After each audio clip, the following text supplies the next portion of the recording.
Prokaryotic replication. A replication fork is a Y-shaped structure formed during the initiation of replication. It is not the fork Ariel used to comb her hair in The Little Mermaid. For lagging and leading strands, you can think of as siblings. The leading strand is the one you want to replicate.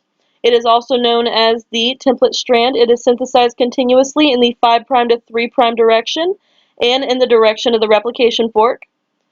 The lagging strand is also known as the daughter strand. It is replicated in short fragments and away from the replication fork. DNA ligase is an enzyme that catalyzes the formation of a phosphodiester linkage between the 3' and the 5' ends of the DNA. DNA polymerase 1 is primarily required for repair. An Okazaki fragment is a DNA fragment that is synthesized in short stretches on the lagging strand, not the stretches you would do before a workout. The origin of replication is where I have labeled on the photograph the 5' and 3' ends of the leading and lagging strands. DNA polymerase 3 is an enzyme required for DNA synthesis. Primase is an enzyme that synthesizes the RNA primer. This primer is needed for DNA polymerase to start synthesis of a new DNA strand. RNA primase is a short stretch of nucleotides that is required to initiate replication. This primer has RNA nucleotides.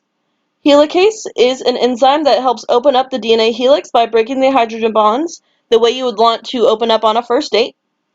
Gyrase relieves the supercoiling ahead of the replication fork. It is the green circle being drawn.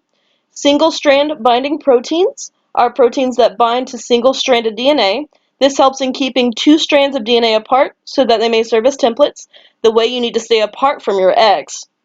This single-strand binding protein coats the DNA around the replication fork to prevent rewinding of the DNA. And then DNA polymerase 3 reappears, and phosphodiester bonds appear as well. They are covalent bonds, and they start at the 3' carbon of the first nucleotide to the 5' carbon of the second nucleotide.